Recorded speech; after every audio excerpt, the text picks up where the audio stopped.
Varicose veins కి సరైన చికిత్స కోసం సంప్రదించండి ఎవిస్ హాస్పిటల్. నమస్కారం. విష్ణు పురాణం 12వ భాగంలోకి వచ్చాం. అయితే ఇలా పాషండుడితో మాట్లాడే వచ్చే పాపానికి రూపంగా ఓ కథ చెప్తాను వినమని పరాశర మహర్షి మైత్రేయుడికి ఓ కథ చెప్తున్నారు. ఏమిటో చూద్దాం అది. శతధనుడనే రాజు ధర్మ పద్ధతిగా ప్రజల్ని పాలిస్తూ యజ్ఞాలు చేస్తూ ఉండేవాడట. అతని భార్య పేరు శైబ్య. కైత్వం ఇచ్చారండి. శైబ్య పతిని దేవుడిగా భావిస్తూ పరిచర్య చేస్తూ సాధ్వీరత్నంగా పేరు పొందింది. ఆ రాజు ఒకసారి కార్తీక మాసంలో యజ్ఞం చేసి భార్యతో సహా గంగా నదిలో స్నానం చేసి ఒడ్డున ఉన్న బ్రాహ్మణులకి భార్యతో సహా నమస్కారాలు చేస్తూ దక్షిణ ఇస్తున్న సమయంలో అతనికి విలువిద్య చెప్పినటువంటి ఆచార్యుని మిత్రుడు పీడావర్తుడు అనేవాడు పాషండుగా ప్రవర్తిస్తూ అక్కడికి రాగా రాజు వాడితో సంభాషణ ప్రారంభించాడు. అయితే వీడి సమాచారాన్ని తెలిసినటువంటి శైబ్య అక్కడి నుంచి తప్పుకొని సూర్యదర్శనం చేసి నమస్కారం చేసి విష్ణునామాన్ని మనసా స్మరించుకుంటూ భర్త రావడం కోసం నిరీక్షిస్తూ ఓ పక్క కూర్చుందట. ఇతను ఏం చేశాడు? ఆ పాషండుడితోటి సంభాషణ ముగించి వచ్చి సతీ సమేతుడై నగరానికి చేరాడు. కొంతకాలానికి శతధనుడు మరణించాడట. లోక సహజంగానే మరణం జరిగింది. అతని ఇల్లాలు సహగమనం చేసి సుగుణముని మణి అయిన కాశీరాజు కూతురుగా పుట్టింది. శతధనుడు పాషండ సంభాషణ ఫలితంగా విదిశాపురంలో ఒక కుక్కగా జన్మించాడు. ఇది ఇట్లా జరుగుతుందంటే ఆ కాలంలో జరిగి ఉండుండొచ్చండి. కృతయుగం నాటి కథలు కదా ఇవి. అయితే కాశీరాజు పుత్రిక తొలి జన్మ తెలివి కలదై, అంటే ఈ శైబ్య కాశీరాజు కూతురుగా పుట్టింది కదా, ఆమెకి తన ముందు జన్మ గురించిన అవగాహన ఉంది. అందుకని ఇవిడ ఏం చేసింది? తొలి జన్మ తెలివి కలిగిందై తన భర్త ఎక్కడ పుట్టాడోనని ఆలోచించి విదిశా నగరంలో సునక జన్మ ఎత్తాడని తెలిసి విచారించిందట. ఆమెకు పెళ్లి చేయాలని తండ్రి ఆలోచిస్తుంటే ఆ పెళ్లికి ఇష్టపడక విదిశా నగరానికి వెళ్ళి ఆ కుక్కని గుర్తించి చాలా విచారించింది. అంటే తన భర్త కుక్కగా పుట్టాడని బాధపడుతోంది అమ్మడు పాపం. ఎంతో విచారించి ఒకనాటి రాత్రి ఆ కుక్క దగ్గరికి వెళ్ళి చేతులు జోడించి, మీ వంటి పుణ్యాత్ముడు పాషండుడితో సంభాషణ వల్ల ఇలాంటి దౌర్భాగ్యపు జన్మ ఎత్తవలసి వచ్చింది. దైవఘటన తప్పదు కదా మహాత్మా, పూర్వజన్మ జ్ఞానం లేక ఇలా ఉండటం తగదు. ఇక ఈ నీ శరీరం విడిచిపెట్టి నేను నీ ముందు పుట్టుకలో నీ భార్యను అని చెప్పేసరికల్లా ఆ కుక్క ఏం చేసినట్ట నిరాహారిగా ఉండి కొన్నాళ్ళకి తనుత్యాగం చేసి కోలాహల పర్వతం దగ్గర నక్కగా పుట్టిందట. ఆ విషయం తెలిసిన ఈ భార్య అయ్యుడున్నారు కదా శైబ్య, కాశీరాజు కుమార్తె, ఇక అక్కడికి వెళ్ళి ఆ కుక్కతో ఏం చెప్పిందో అవే మాటలు చెప్పిందట ఈ నక్కకు కూడా. ఈ పుణ్యకాంత వాక్ప్రభావం వల్ల ఒక నక్క కొన్నాళ్ళు నిట్రుపవాసం చేసి, అంటే ఇక తిండి లేదు అలాగే ఉండిపోయిందనమాట. శరీరం విడిచి ఒక అడవిలో తోడేలుగా పుట్టింది. మళ్ళీ కాశీరాజు కూతురు మళ్ళీ బోధించేద్దట, నీ ముందు జన్మలో నువ్వు ఇది, అంతకుముందు అది, అంతకుముందు రాజుగా ఉన్నావు, అప్పుడు నేను నీ భార్యని, నాయన ఈ జీవితాన్ని వదిలిపెట్టేసేయి, ఇదేం జన్మ అని చెప్పేసరికల్లా తోడేలు మళ్ళీ మరణించిందట. తోడేలుగా చచ్చి కోతిగాను, ఆ తర్వాత కొంగగాను, ఆ తర్వాత నెమలిగాను పుట్టి వేటగాళ్ల చేతికి చిక్కి కానుకగా కాశీరాజు అంతఃపురానికి చేరిందట. ఇన్ని జన్మలు తిరిగింది. వాటివి చిన్న చిన్న జన్మలు కదా, మానవ జన్మ పెద్దది. అయితే ఈ రాజపుత్రి తన భర్తని గుర్తించింది, పూర్వ జన్మలో భర్తను గుర్తించి ఆనందంగా తనతో పాటు అట్టి పెట్టుకుంది, సాదరంగా పెంచుకుందిట.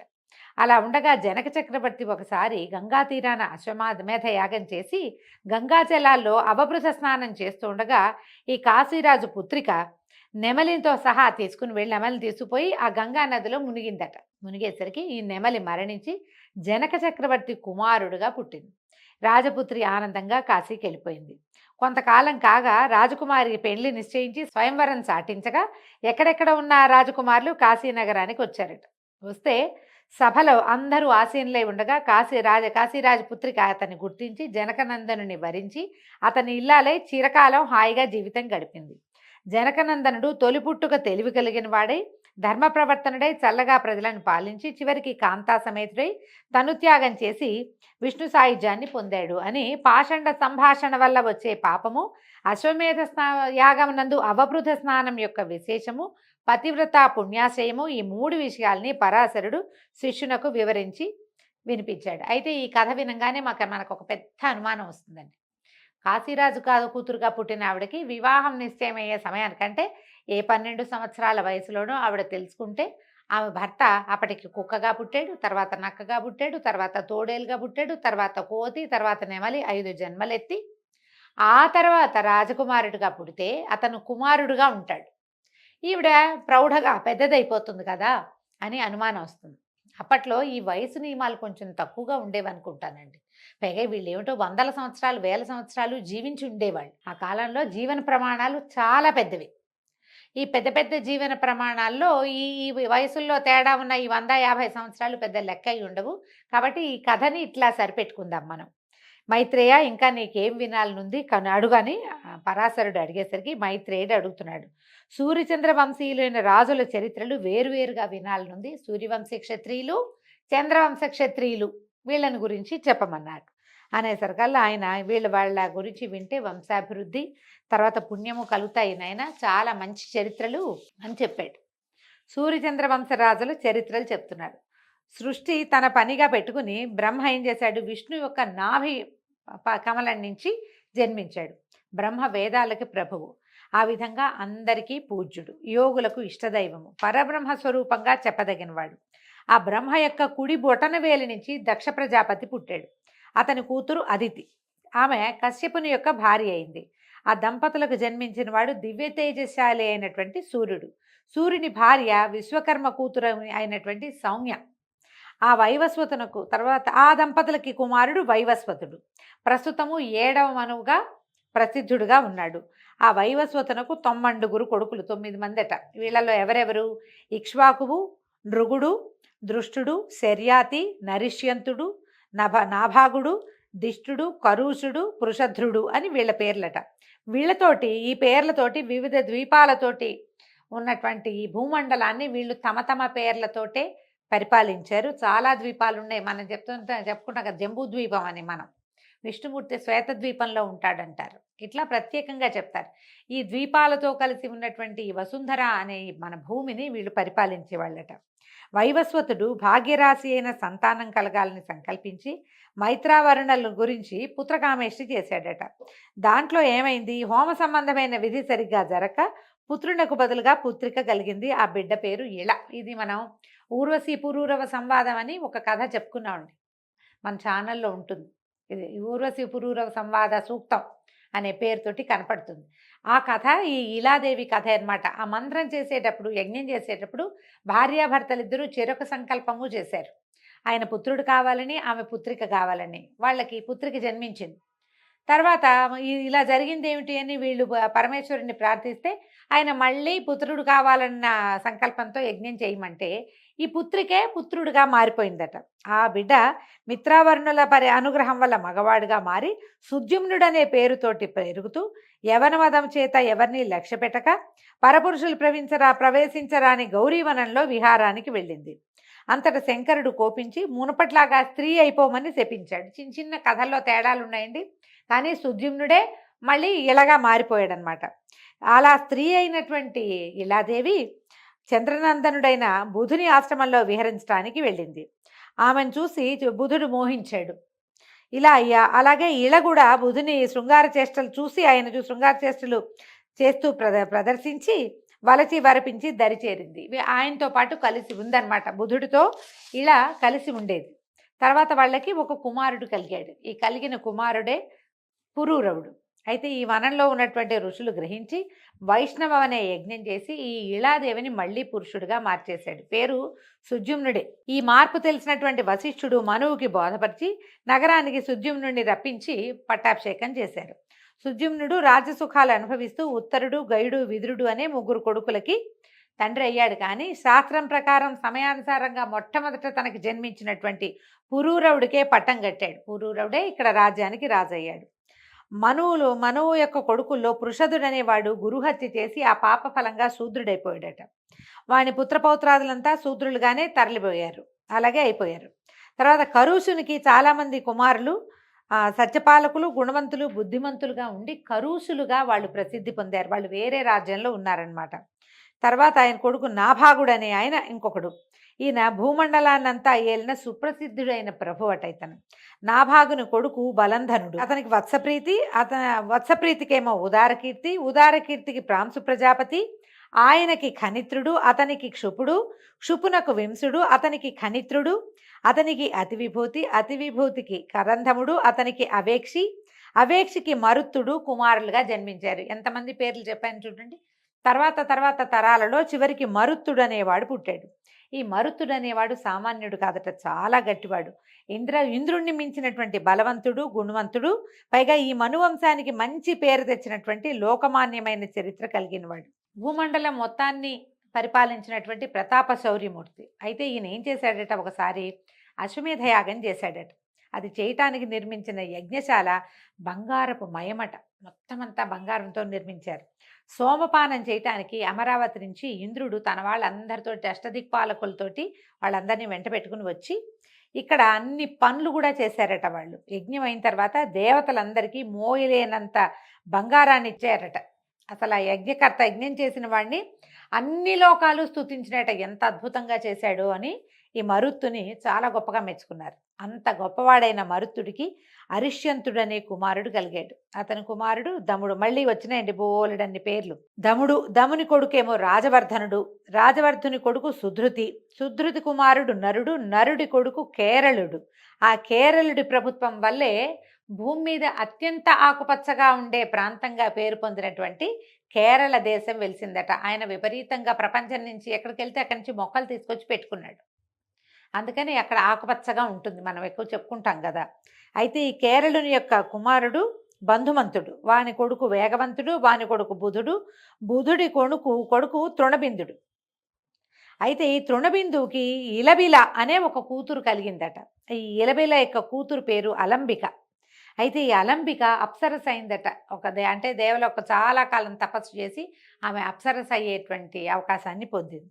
తృణబిందుడు అలంబికను పరిగ్రహిస్తే వాడి కొడుకై పుట్టినవాడు విశాలుడు. ఆమె ఏంటంటే అప్సరస అయిందంటే ఇక మనవరాలు వరస లేదనమాట, ఆమెకి దేవయోనిగా మారిపోయింది. వాళ్ళకి సంతానం కలిగింది. విశాలుని వాసమైనటువంటి పట్టణమే విశాల అనే ప్రసిద్ధమైన నగరమైంది. ఈ విశాలపురం ఏంటంటే చాలా సిరి సంపదలు ఉండేవట. వీళ్ళంతా ఎప్పటికప్పుడు యజ్ఞాలు, యాగాలు, హోమాలు చేస్తూ దేవతల్ని సంతోషపెట్టి వారి నుంచి విపరీతమైన సిరి సంపదల్ని పొందారట. ఇక వీళ్ళ సంతానం వరుసగా ఎన్ని పేర్లోనండి. విశాలుని కొడుకు హేమచంద్రుడు, అతని కొడుకు చంద్రుడు, అతని కొడుకు ధూమ్రాశ్వుడు, అతని కొడుకు సృంజయుడు, అతని కొడుకు సహదేవుడు, తర్వాత గుణాశ్వుడు, తర్వాత సోమదత్తుడు. ఇట్లా అయితే ఈ సోమదత్తుడు కూడా 10 అశ్వమేధాలు చేసేట. ఒక అశ్వమేధ యాగం చేయటానికే సంవత్సరాలు పడుతుంది.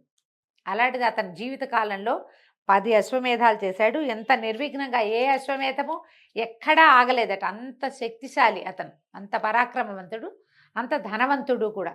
అయితే ఎంతో అద్భుతంగా చేశాడట. ఆ రాజు యొక్క కుమారుడు జనమేజయుడు. వాళ్ళు ఏం చేశారంటే ఈ విశాల నగరంలో ఎంత అత్యద్భుతమైన పరిపాలన చేశారు. సిరి సంపదలు, బలపరాక్రమాలు, పరువు ప్రతిష్టలు కలిగిన వాళ్ళే నీతి నియమాలతో పరిపాలన చేసి చరిత్రలో ప్రసిద్ధులయ్యారు. దీని తర్వాత మనుసూతుడైనటువంటి సంయాతి కూతురు సుకన్య ఆమె పేరు. అయితే ఆ బుద్ధిమంత్రాలు చవనుడనే మునికి భార్య అయిందట. మనకి సుకన్య కథ తెలుసు. సుకన్య కథ కూడా ఈ సుమన్ టీవీ ఛానల్లో కనపడుతుందండి, మీకు చాలా ప్రత్యేకమైన కథగా కనిపిస్తుంది. ఇతను సంయాతి కుమారుడి పేరు ఆవర్తుడట. వాడు పరమ ధార్మికుడు. అతని సూతుడే రేవంతుడు. అతను కుశస్థలి అనే నగరంలో ఉండి రాజ్యపాలన చేశాడు. ఈయనకి 100 మంది కుమారులు ఉన్నారట. పెద్దవాడి పేరు కకుద్మి అట పేరు.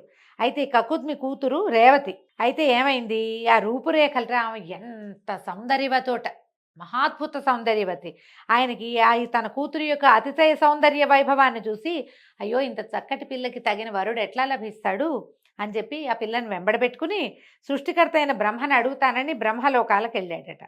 ఈ వెళ్తూ ఉంటే ఏమైంది, బ్రహ్మ ఆ సమయానికి హాహాహూహులు అనేటువంటి గంధర్వుల పాట వింటున్నాడట. ఈ హాహాహూహు పేరుతోటి విశ్వనాథ్ సత్యనారాయణ గారిది ఒక నావెల్ ఉందండి, చిన్న పుస్తకం, చాలా బాగుంటుంది. వీళ్ళు ఏంటంటే గంధర్వులు, అద్భుతమైన గాయకులట. అసలు వాళ్ళు వాయించే విధానం ఎలాంటి ఇన్స్ట్రుమెంట్నైనా వాయిస్తారట. వాళ్ళ సంగీతం వింటున్నాడు.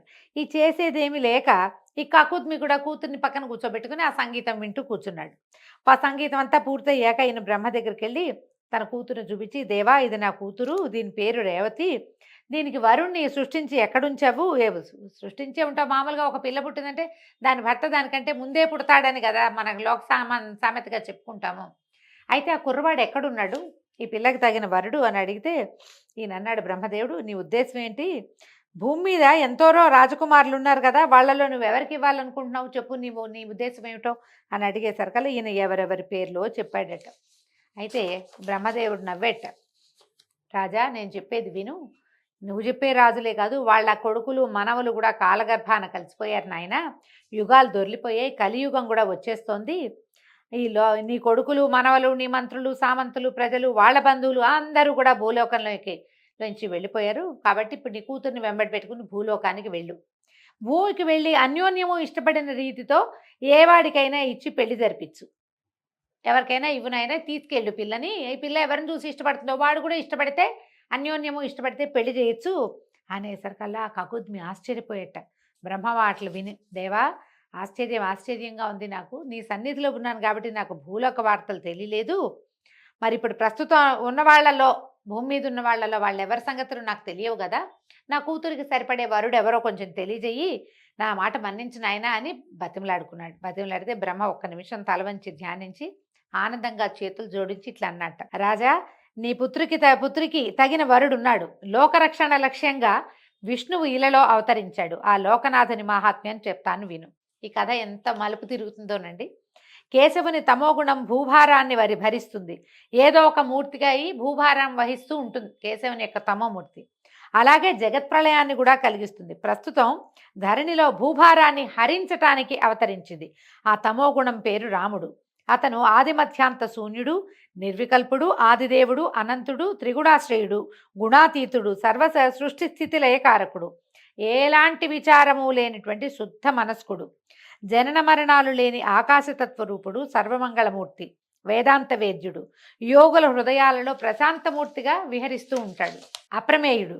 ఇలాంటి వాడు అని చెప్పడానికి సాధ్యం కాని మహిమ కలిగిన వాడు ఆ రాముడు యదువంశంలో అవతరించాడు. ఆ రాముడు ప్రస్తుతపు పేరు బలభద్రుడు, నీలాంబరుడు, నాగలి రోకలి ఆయుధాలుగా కలిగిన వాడు ఆ యదుకుల రత్నము. నీ పుత్రికి తగిన వరుడు ఆయన విష్ణుదేవుడు, నీ కూతురు విష్ణుమాయ యొక్క శక్తి, కాబట్టి వీళ్ళిద్దరిని దంపతులను చేయటం అన్ని విధాలా సముచితమైన సత్కార్యం నాయన. ఒకప్పుడు నీ పాలనలో ఉన్నటువంటి అమరావతి కన్నా మిన్నగా ఎన్నదగిన కుశస్థలపురము ఇప్పుడు ద్వారవతి పేరుతోటి యాదవ రాజధానిగా ఉంది. ద్వారకా నగరం గురించి చెప్తున్నారు. దాంట్లో యదువృష్టి భోజాంధకులు సేవిస్తూ ఉండగా ఉన్న బలరామునికి నీ కూతుర్ని అప్పచెప్పు అని చెప్పంగానే ఈయన నమస్కారం చేసి పంపించాడు. ఈ కూతురితో భూలోకానికి వచ్చి చూశాడు. అప్పుడు నరులంతా, వీళ్ళేమో ముందు యుగం వాళ్ళు కదా, చాలా పెద్ద పెద్ద పర్సనాలిటీస్ అన్నమాట, చాలా పెద్ద ఆకారం కలిగిన వాళ్ళు. నరులు పొట్టిగా దుర్బలంగా స్వార్థం కోసం పాటుపడుతూ మూర్ఖంగా ఉండటం చూశాడట. అయితే అలా వెళ్ళి ద్వారకలో ప్రవేశించాడు. ప్రవేశిస్తే శుద్ధ స్ఫటిక సంకాశుడు, శీరపాణి, దివ్యతేజో విరాజమానుడు అయి ఉన్న బలరాముని చూసి స్వవిషయం చెప్పి మన్ననగా మాట్లాడి, కూతుర్ని బాబుకు బ్రహ్మదేవుడు నీకు అప్పచెప్పమన్నాడు తండ్రి అని అప్పచెప్పేసరికల్లా ఈవిడ ఏం చేశాట బలరాముడు, ఆమె ఇంత పొడుగ్గా ఉందట, బలరాముడి కంటే చాలా పొడుగట రేవతీదేవి. ఆయన ఏం చేశాడు, నాగలితోటి మెడమికి నాగలి తగిలిచ్చి కిందకి లాగాడట. లాగి ఆమెను పొట్టిగా చేసి తనున్నంత పొడుగ్గా, అంటే ఈ మన ద్వాపర యుగం నాటికి మనుషులు 7.5 అడుగులు అలా ఉండేవాళ్ళండి, మనకంటే పొడుగు. అయితే ఈ కృతయుగం నాడు 14 అడుగులు 18 అడుగులు కూడా ఉండేవాళ్ళట, అంతంత పొడుగు ఉండేవాళ్ళు. ఆమెని నాగలితోటి పొట్టిదాన్ని చేశాడు, ఇట్లా దగ్గరికి లాగి ఆమె అవయవాలన్నీ దగ్గరికి చిన్న సైజుకి అయిపోయినాయి.